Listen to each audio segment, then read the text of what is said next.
And I told them that it's about the value that you put in for your time. A lot of renovators never allow for their time in the projects. And so while they might be making money, they might be earning like $5 an hour because the amount of hours that they put into some of these projects is magnanimous.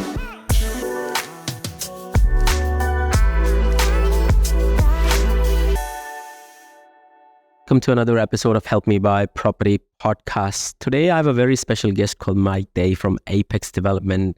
And the topic that we're going to discuss today is how to become a developer with no money of your own. Now, in this part, we would be discussing about how did Mike change from the corporate side of things and transition into the world of real estate or world of property development?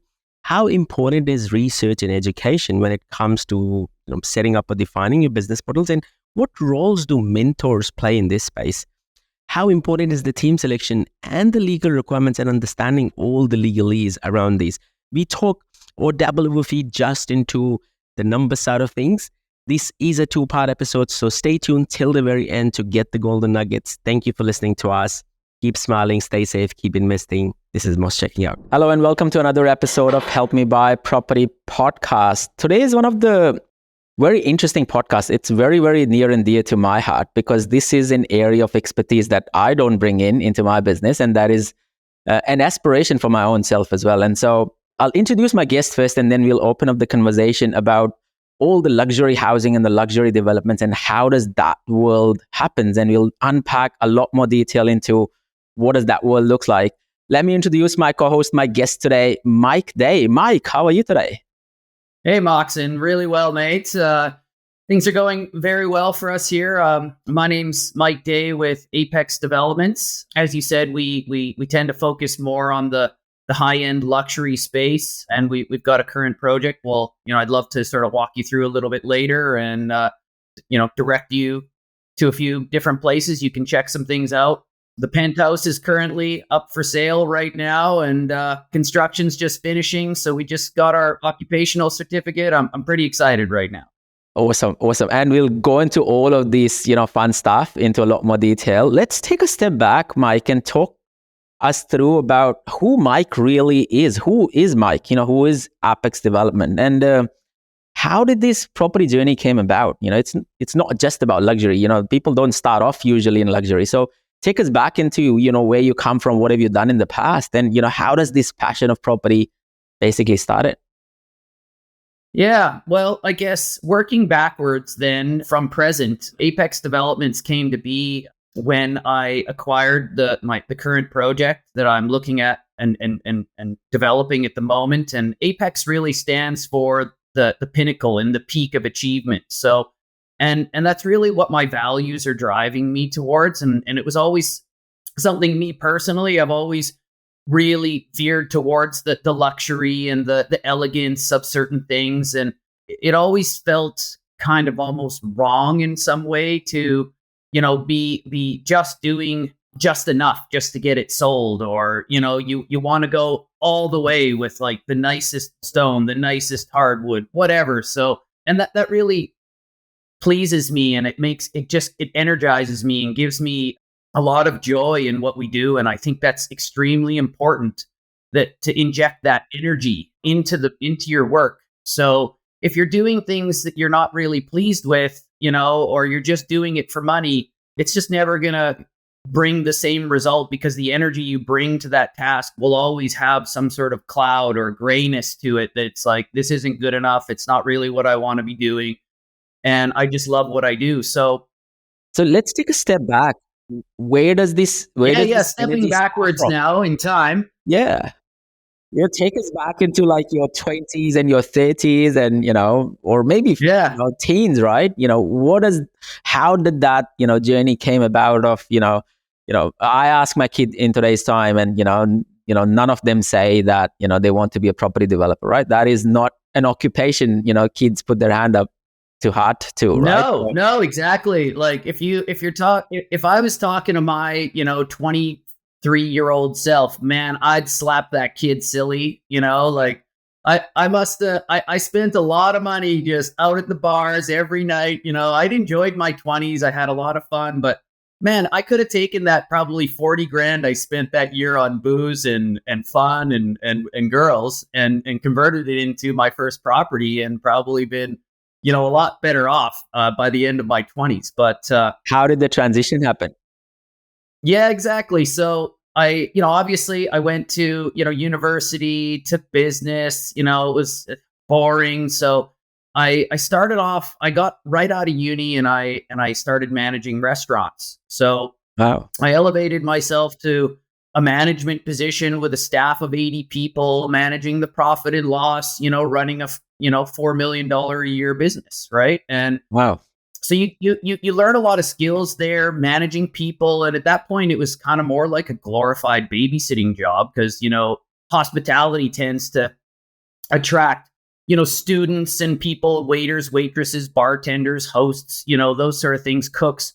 So you're dealing with staff that are young and don't know where they're going. And they're just trying to make their way and earn some money. And you're dealing with their girlfriend or boyfriend problems and their school schedules. And it was quite a challenge, and it was sort of slave labor. Like you work for big corporate, restaurant chains and things like that. And like, can you imagine working 80 hours a week for 60 grand a year? Like it's like, okay, no. That's the interesting bit. So, when you talk about, your work and, you working as, an elite manager managing restaurants, ultimately, what's the commonality between this and developments? You are making money for someone else, but in developments, you're making a lot more money for yourself as well together, rather than just the $60,000 that you're making for yourself. And you are, ultimately making money for yourself. Well, absolutely. You're there driving costs down, managing staff, and you're putting all this money in the pockets of huge corporations. And then one of my dreams as a kid, though, Moxin, was to be a firefighter, and I basically abandoned that dream.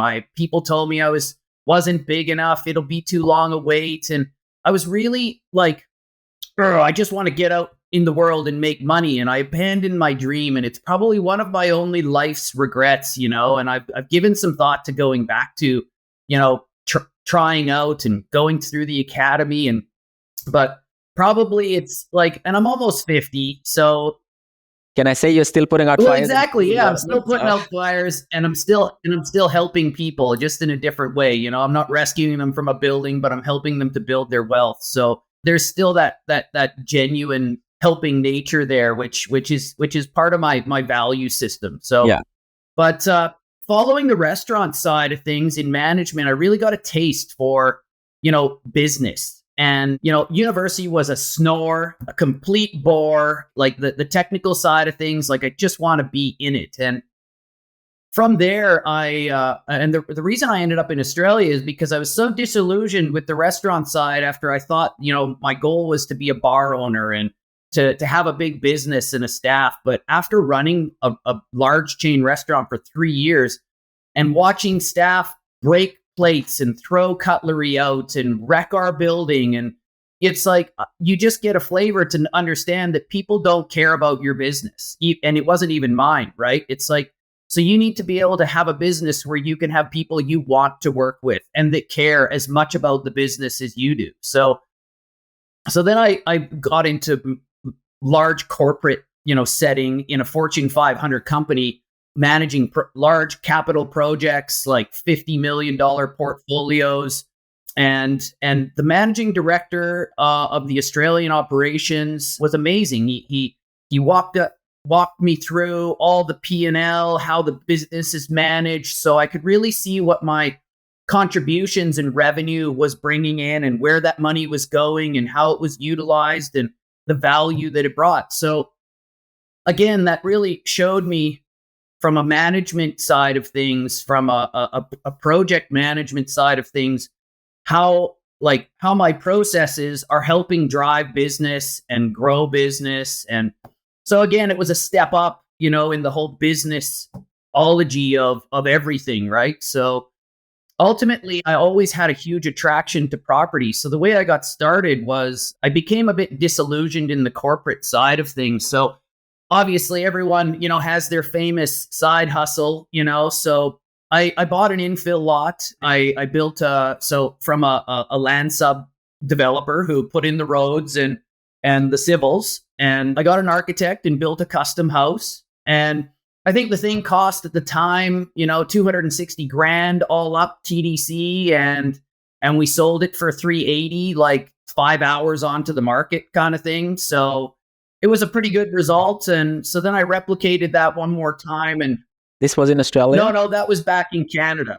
Back in Canada. Canada, okay, yeah. So and then after that, I thought, I'm gonna try something a little different, and I wanted something a shorter duration. So I got a renovation property that was a quick 3-month flip.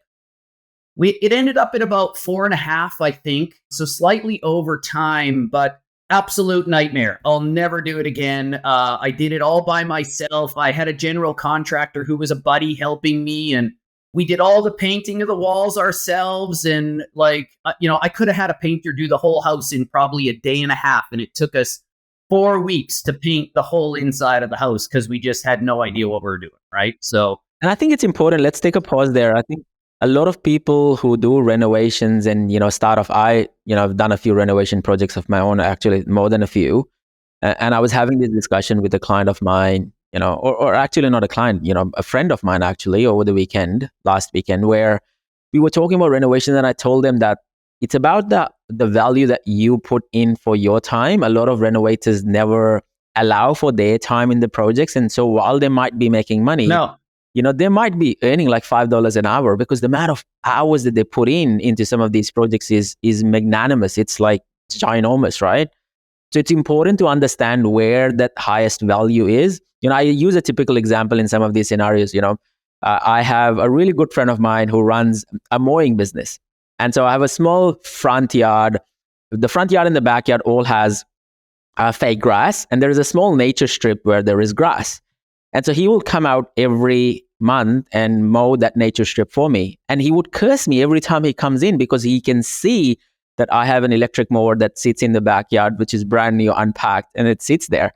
And be like, you are a lazy freaking bum. You can't just get up and just do the mow. And I was like, buddy, how much do you charge me an hour? And he's like, $40 to $50. And it's like, do you know how much I can make in an hour if I'm working on a development or if I'm working with a client? So I value my time to that extent. I can, and this is not me boasting about it. This is not me ego-testing about it. This is me realizing that there is a bigger mindset shift that needs to happen when you are going into a higher value business, right? Yeah, exactly. Why do you think our consultants in development charge $250 an hour? Yes, they're educated engineers or architects or things like that, but we have just as much education, Moxin, in the whole project cycle, not just the one little bit of it. But you're 100% right. I made a huge mistake there as well. I didn't value my time. I just said, well, it's only going to cost this much. And at the end of the day, it turned out to be an amazing success as far as financial numbers was concerned. But what a nightmare, right? You go into the project and you think, oh, I've never done this before, but I'm going to put together a budget. And I didn't even know if it was right. So you're going back and forth. Here we have Bunnings. There it's called Home Depot. And it's like you get the materials for the job you're going to do that day. And then all of a sudden you rip out the vanity. It's like, oh, I got to replace the plumbing. Oh, I got to put a door in here. I got to do this or that. And all these cabinets we were going to paint look like, crap. And I got to rip out the whole kitchen now. And it's like, so my advice to renovators is, look, it can be, there's beautiful positives to it. If you can flip it out in 3 months, you're getting a huge return in a very short amount of time. But it's a lot of work, a lot of stress, a lot of hassle. And I just prefer knocking down and starting from scratch with bigger returns. I think that's just my preference. To work with a clean slate, right? Rather than, trying to build a painting of someone's scribbles, right? That's how I see it. You have someone scribbling on a paint. It's true. But then, I've just gone through the occupational certificate for a class 2 building because my current project's basically a 2-unit apartment building on the waterfront. So it's whether it's 100 units or 2 units, whether it's 15 floors of 12 units per floor or 2 units with 1 per floor, it's the same legislation, it's the same checklist. It's like, and at the end of the day, I was almost kind of going, maybe the renovation wasn't so bad, but it was seeing the design process and building something and watching it go up level by level, watching the beauty just unfold in front of your eyes day by day in the last days of construction is so gratifying. It's so exciting, Definitely. And so how does these challenges work? Talk to me a bit about that journey of, you doing the renovations to your current project where you're doing luxury builds. How do you transition? Well, so I think the critical part to any business model, especially in property, is research and education. So what I did is I took a couple of years, obviously going to some of the educators out there. You sort of run that kind of forum for investors to help them and guide them. There's plenty of really good ones and some not so good ones out there, but you can learn a lot of things. Now, the problem and the downfall with any of those is like, there's always another level that you need to pay for to get more detail and more education. And you can end up in analysis paralysis, $50K later, and feeling really confident, which is good. Yeah. But the key to that point is, and it's okay to spend that money, Moxin. I did it. It was the best thing I ever did. My mentor was brilliant. The teachings they gave, the information they passed on was amazing. Okay. But it's about what you do after. And I've seen a lot of people who go spend a lot of money and then get intimidated and still don't have that confidence and don't end up doing anything. And they've got this big debt of education. And it's kind of like going to university. You end up with this huge uni debt, but it's like you're not heading out there to pay it off and get something. So I was very motivated. And so after doing probably about 100 or 150 feasibilities, doing my research, building a team and looking at my target areas, you get to know who are the builders in the area, who are the architects, who are the team, and you can start scoping out deals a lot quicker because, you bring your stormwater guy in if it's got flood overlay, you bring your architect in to, look at yield, you bring in your structural guy to talk about, landscaping and excavation, and your builder, you have a couple of builders on hand who are there to answer your questions because they want to bring you on as a client. And you can't do any of that without the right team. So that's kind of what I did to get started and spent a few years really just making offers. And I think I brought, 6 or 7 sites to offer stage. Got outbid a few times, vendors backed out a couple times, for whatever reason, the universe looked after me and it just wasn't 100%. And then my current development came to me through a contact I had made through the network of my target area. And I was given the right amount of time. I was given the right details. And I over those 2 years, I had been developing relationships with potential investors, posting in different forums like yours, and there's about 15 or 20 of them. And you start attracting investors to come talk to you. How do we structure things? How do we do things? What are my returns? And suddenly you've got, 30, 40 people sort of following you that you can sort of email out to whenever a deal sort of comes in. And I have a current group of 7 investors on my project. And the way that sort of worked out is, and when we're looking to acquire new sites now, I do a preliminary feasibility. I send it out to them immediately, even though none of the numbers have maybe been vetted. I've done some controls planning, and I get them involved in the due diligence right up front. So they kind of jump in and start looking at sales and where's the area and helping me with the DD. And we sort of do it as a bit of a team. And that way, at the end of the line, when it comes time for investment decision, they're invested. They've already done their own independent research. They feel confident in the deal and the numbers I'm presenting, and we are all in agreement in lockstep. So making an investment decision happens a lot quicker than me just going out doing 2 weeks of work and then dumping a whole like bucket load of information on them and asking them to make a decision. Is this a good deal? That's a very good process. I think I love it. The process of inclusions and bringing everyone together.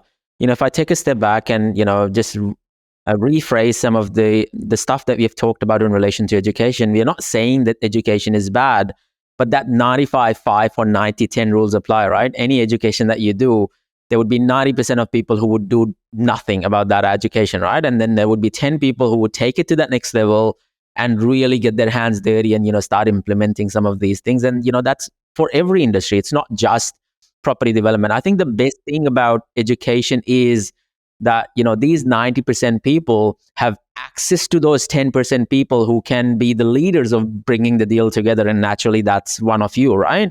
Where, that's what my investors are basically, Moxin. So 3 of them are budding developers or have done their own developments.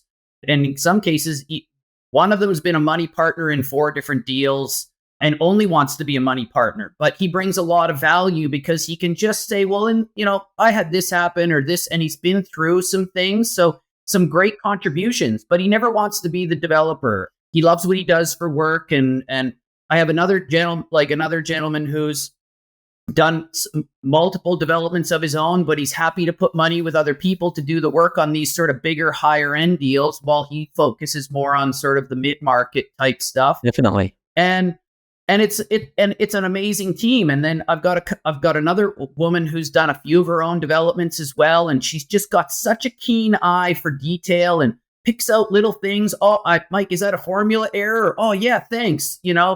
And when we come from corporate, we have those double checks in place, right? Because you've got this huge company of staff and management to double check your work before you send out huge proposals and things like that, right? Making sure costings are all correct. And it's nice to be working within a team like that. And we all sort of work together. But I guess going back to what you said about, jumping in to do it. Look, property development is very complicated. There's a lot of skill required, a lot of like my 20 years of project management working for a Fortune 500 company, managing a $50 million portfolio of clients and major oil and gas clients. It was in a different industry, has really brought all those processes forward for me. So using something like Trello is more just an admin task just to prove that I'm putting my thoughts out on paper. I don't need it to organize my day. It all just flows for me. Yes. I can just walk into each day and go, here's the priorities. Let's get all this done. And I don't need a piece of software to tell me when things are due or what my deadlines are, but I put it in there anyway. Definitely. Look, I mean, ultimately, you are in the business of making complexities easy for people, right? That's where, the more complex problem you solve, the more money you can make, right? I always say this, that development is a game of structures and finance. And those who can do this together with the project management hat on, they will do wonders every time they'll do a project, development.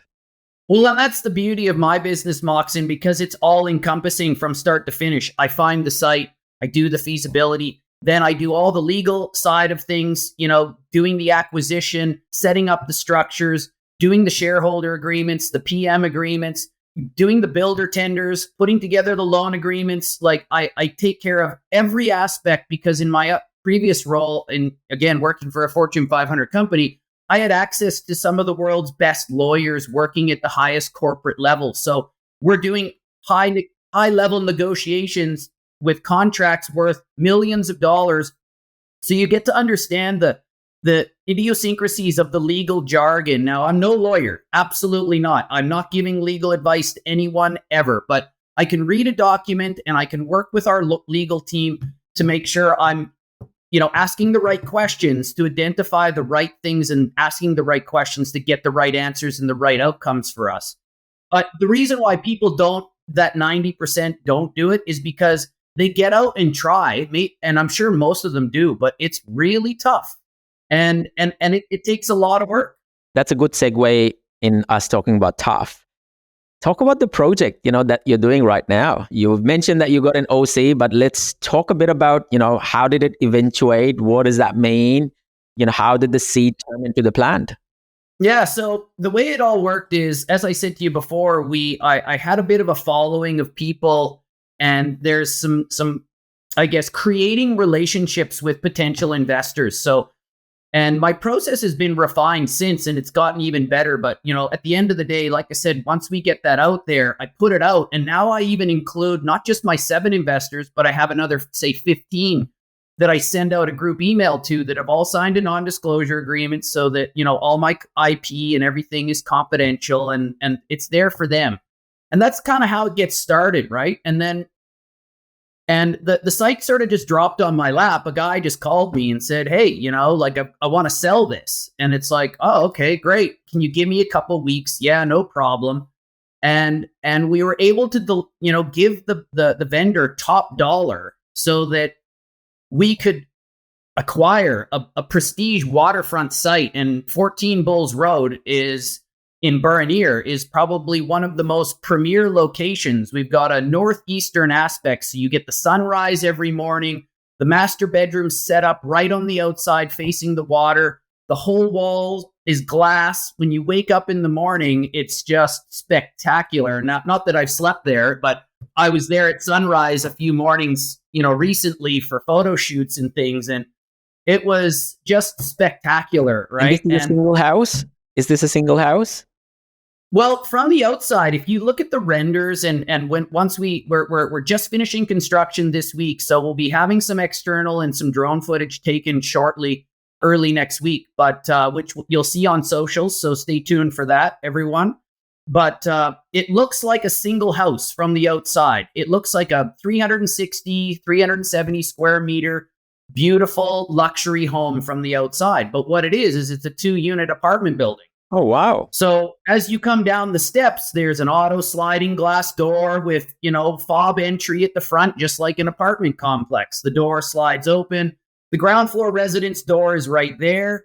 And then to your right is the lift that goes up to the penthouse. And then a fire stairway that's a private stairway if they want to just take the stairs. The key entries are all fob or fingerprint or code. So the whole place is, I'm trying to build, or I've built the home of the future, right? Like we're getting rid of keys. Obviously the locks still have manual keys if people want to use them, but everything's automated. So you'll be able to, someone could be in Europe and ask someone to go and clean their house or water their plants and program a code in the app on their phone. And they can, within minutes, that person can show up, put that code in, and then that code will be erased within a few hours of them being there. And then their home is locked up again. So, but everything's automated. So you walk into the ground floor and it's really just spectacular as you walk through the front door because all you see is the view. And as soon as you get off the lift in the penthouse, you turn the corner and it's just a whole wall of glass and water everywhere. It's got its own jetty. So the owners do have a crown lat. Sorry? For both units? The jetty for both units? Yeah, it's so out the back, there's a 300 square meter patch of land out the back. A really nice, we beautified it. It's crown land. We re-landscaped the whole thing, planted some nice palm trees back there. There's a jetty for you to launch, boats or jet skis or, sup boards or windsurfers, whatever. But so they have shared on that. Now it's a strata plan.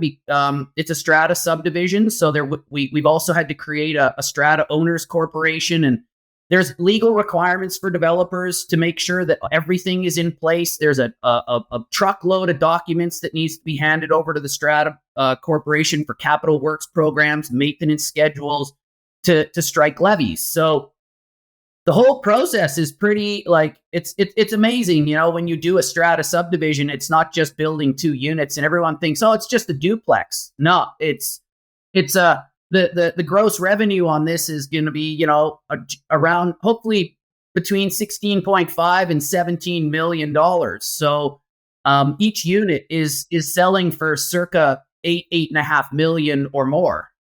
But the beautiful part about this development, Moxin, is the homes on either side that are that 360 square meter house is like they're selling for 12 to 13 million each. So someone who wants to be in this prime location is getting a huge value, having a single level with their own lift that's a residence that's got all the luxurious fit out and finishes and fixtures that you could ever want. It's a retirement, get old, like you can grow old in this home because it's got a lift that goes down to your garage, down to the lobby. You have full access everywhere in the site. So you won't need to go to a retirement home later on. In the penthouse, we have 2 separate wings of the house. So if the owner is, say, just a downsizing couple in their 50s or 60s, they can grow old in that house, and a nurse could probably come later and live in the west wing of the penthouse and have their own bathroom and set up, and the couple can live in their master bedroom, and they can get up and down on their lift to their car. And the beauty of the Class 2 building is that it also takes into consideration future requirements. So all the lifts are designed in full DDA compliance, which is all the handicap regulations for wheelchairs in and out. We have access solutions at the front gate. We've thought of every eventuality and possibility, and that's legislated, though. In order to do a Class 2 building, every building has to have that. Let's talk numbers. Look, every time, someone talks numbers, it gets me excited. So let's talk numbers. What is the acquisition looking like? How much did you acquire? Did the plans came with this? Did you tweak the plans to make them better? Take us through, the journey together with the numbers. So the acquisition numbers are actually in a confidential agreement. So I can't release the actual acquisition numbers, but I can talk to you about TDC, and I can talk to you about, GRV. So gross realized value and total development costs, total profit, returns, profit on cost percentages, those sort of generalities. So we're looking at about a gross revenue of some between 16.5 to 17 million for 2 units. The TDC will be somewhere around the, just under 17 million mark. So we're going to be making, between $2.5 to $3 million in profit. Total profit on cost is approximately 18 to 20%, somewhere in there. And returns for investors are, between 47 to 51%, just depending on the final numbers and the penthouse figure. So if I can get the price I want, it'll be around 51. If we get the lowest price we'll accept, it'll be about 47. But still an amazing result. We're only a few percent off. Basically, the investors not doubling their money, but like whatever they put in, they're getting a 50% on that. So if someone put in $1 million, they're making 500, and they're taking and increasing their total return very fast. And it's a chunk money growth strategy in your wealth development, right? So instead of buying an investment property and waiting 7 to 10 years for it to double, you can do the same thing with your money in, say, a year and a half, 2 years. Definitely. And there's no right or wrong there, Moxin. Like my fiance is a finance manager and a mortgage broker, and I said, "Oh, development's way better," and she tore me to shreds, man. Not like in a beautiful way, because she's the most caring and lovely, soft woman ever. But she just said, "Really, let's write it down."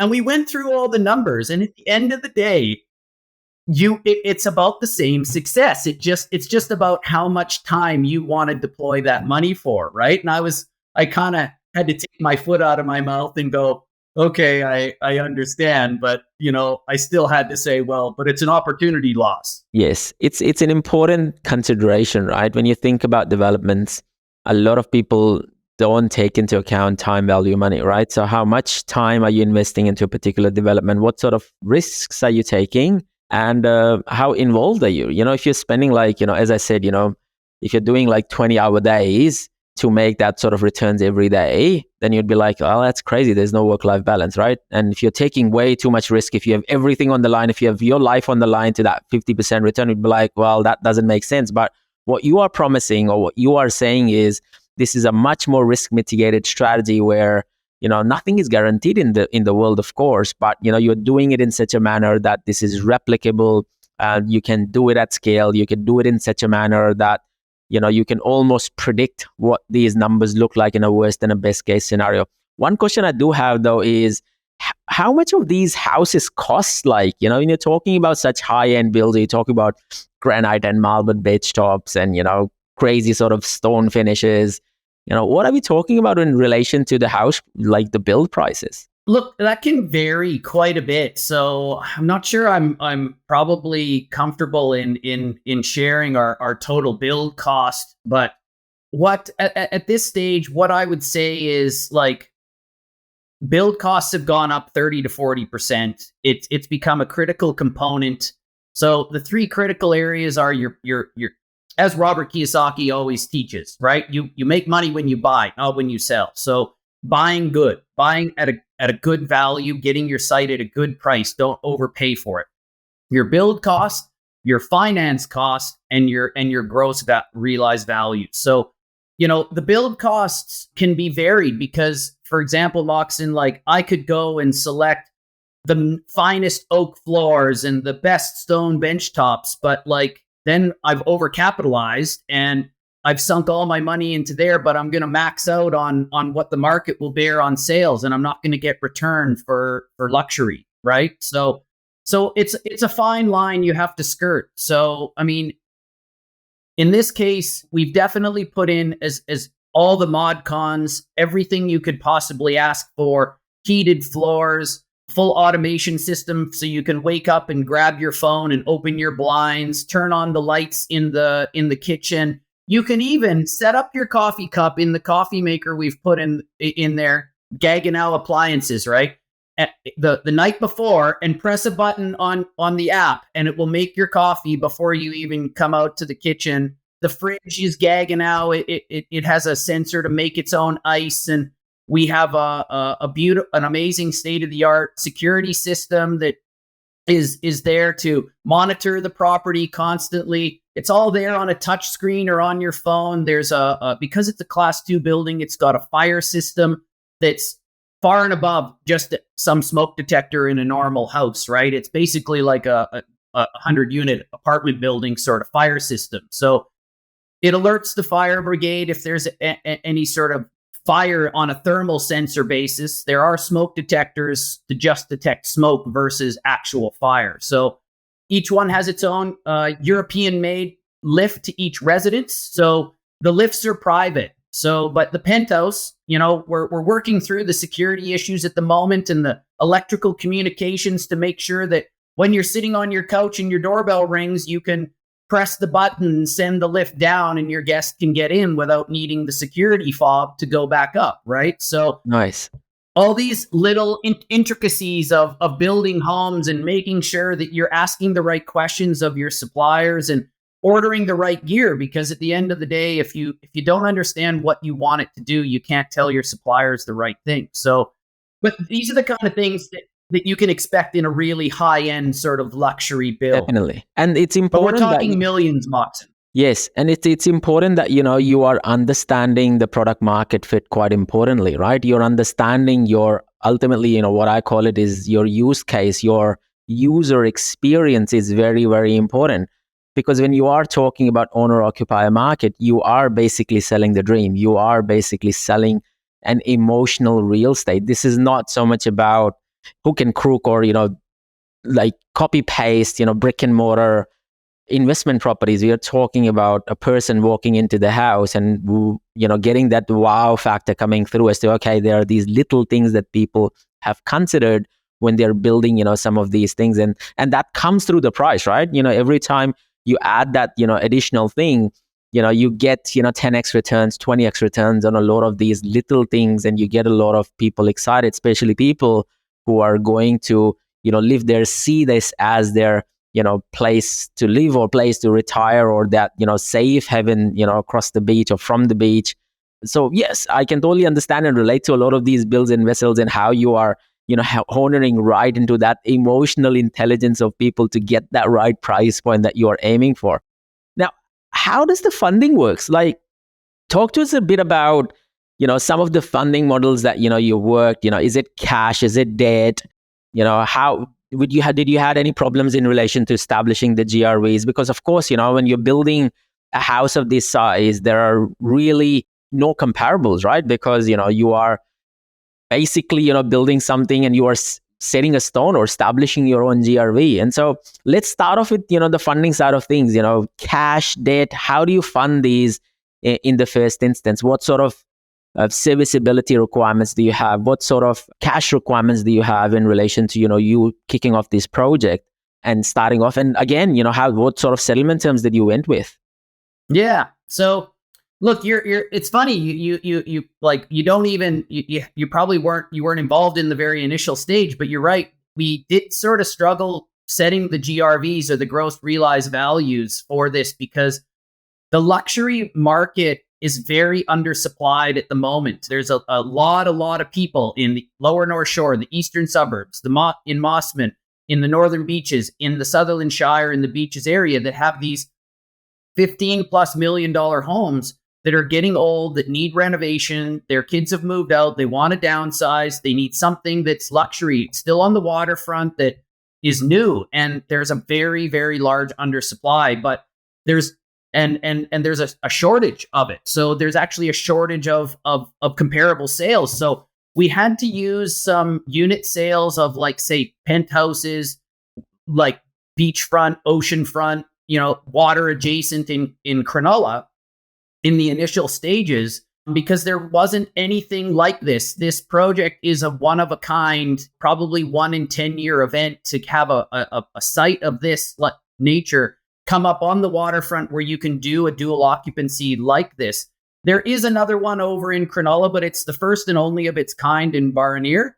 I personally, I believe ours to be a superior location, but as far as this dual occupancy, top and bottom apartment style living is concerned, but very, very little of this in that space. So that GRV was very difficult. And when we're talking about that, I guess the listeners really need to understand the importance of setting those GRVs in relation to LVR capacities with lenders.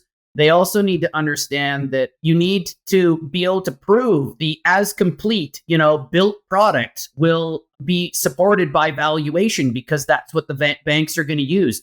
You can't just set whatever number you want if you overvalue it in your feasibility, and then you get that return. It just means you and your investors have to put in more cash. That means your return on equity could come down because you've had to dump in more cash. So the finance piece is probably, to me, in the education space, out in the Australian education, is the most undermentioned, undervalued component of a development, because it can make or break you. And there's actually some interesting things that I'll get to in a moment around switching focus within the finance structuring to save costs because of escalating build costs, so we can continue to make feasibility stack up. So remind me to come circle back to that in a moment. But the GRVs we established, we got support early on. So what we did is we paid for evaluation very early on in the piece.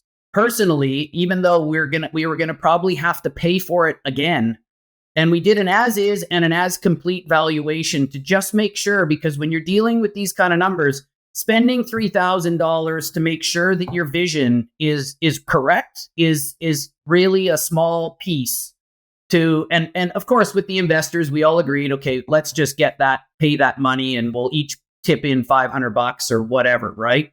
And so we did it, and it all stacked up. And so now we've got a valuer who said, okay, it's worth that. Now, obviously that valuer, we also did our research, Moxin, and we went to we were already doing preliminary lender reviews, and we'd already sort of shortlisted down to 1 or 2. And I just said to them, who's your preferred QS and who's your preferred valuer? So we used them so that when I got that valuation and paid for it of my own money, I knew that he would use it and he would support it, even though he's going to reorder it later, and I'm probably going to have to pay for it again at a later stage.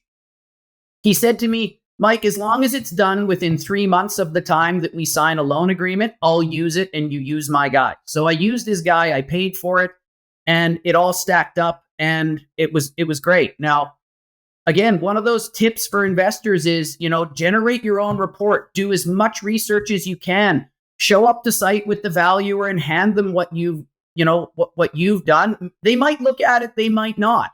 But it shows them that you value their job and their inputs, they may have some sales that you didn't realize because they're really the professionals to identify what is comparable and what's not, right? And we're not professional valuers, Moxin. So the other important critical piece was QS, right? So going to the QS in the feasibility stage, having it double checked and saying, hey, but again, all these professionals cost money, Moxin. So if you want a little tip for your investors, if they're doing these kind of things, in the beginning stages, like I said, I spent 2 years. And during that time, I took meetings, I bought coffees, sometimes lunch. I invested time in them. I wanted to understand their business model, what their services were, how we could work together. And I spent time with them. And then in turn, they give me small bits of their time just going, Mike, you're looking at about this per square meter.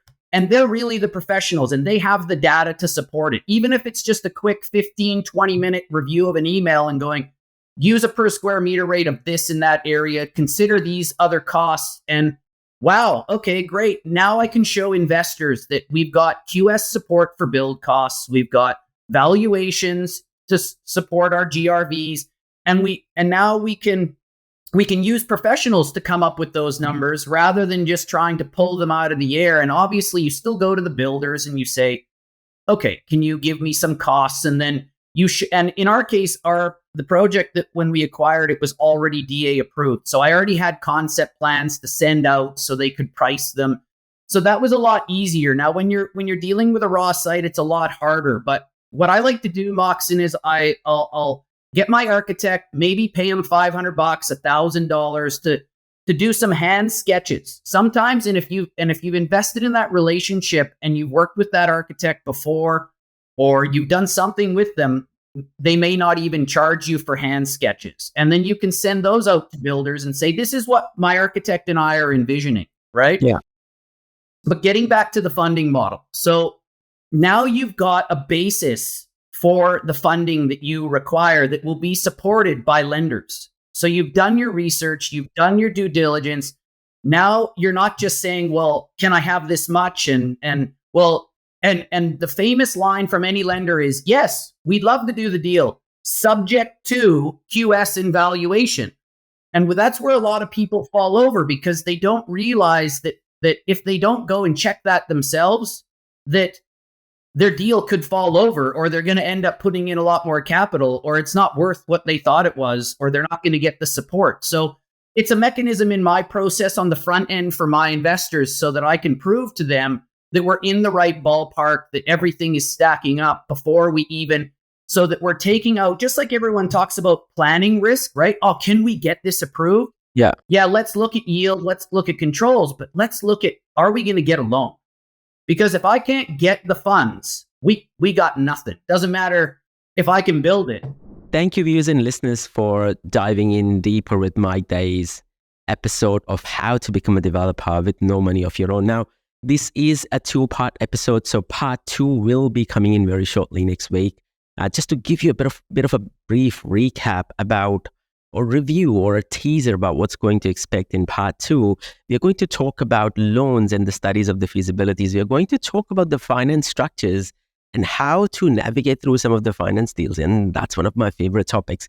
We're also going to talk about how does the private equity side of things works, what are the serviceability models, and much more. So stay tuned and do come back in for the episode 2 with Mike Day from Apex Development on how to become a developer with no money of your own.